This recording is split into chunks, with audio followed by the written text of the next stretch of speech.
জানিয়ে দেব সর্বশেষ আপডেট বাংলা সংবাদ। শুরুতেই শিরোনাম। নির্বাচনের ফল কারচুপি এবং ফল ঘোষণার পর বিরোধী নেতাকর্মীদের উপর হামলা নির্যাতনের অভিযোগ করেছে জাতীয় নাগরিক পার্টি।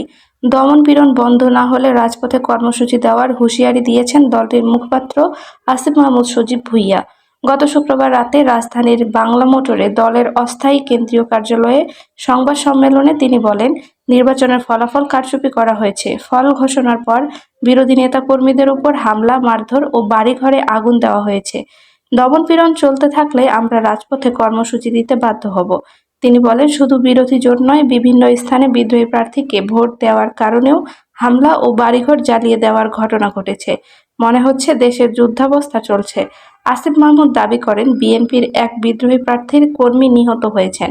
এনসিপি এসব আসনে প্রতিদ্বন্দ্বিতা করেছে। সেসবের প্রায় সব জায়গায় দলটির নেতাকর্মীরা হামলা শিকার হয়েছেন বলেও অভিযোগ করেন তিনি। অন্তত 3টি আসনে ফল পরিবর্তনের অভিযোগ তুলে তিনি বলেন, ঢাকা 8, পঞ্চগড় 1 ও দিনাজপুর 5 আসনে আমাদের প্রার্থীরা এগিয়ে ছিলেন।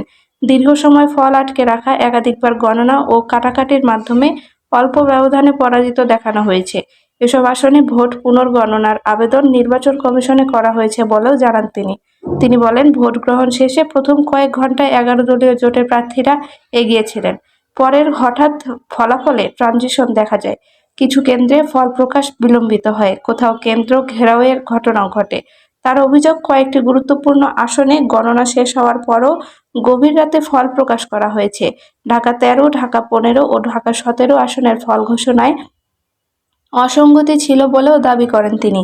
তিনি বলেন, সারা দেশে বিএনপিকে 2/3 আসন পাইয়ে দিতে পরিকল্পিতভাবে ভোট গণনায় কারচুপি করা হয়েছে। সংবাদ সম্মেলনে গণভোট প্রসঙ্গে তিনি বলেন, গণভোটে প্রায় 68% ভোটার হ্যাঁ ভোট দিয়েছেন। এই গণরায় বাস্তবায়নের অঙ্গীকার ছাড়া সংসদ সদস্যদের শপথ নেওয়া উচিত নয়।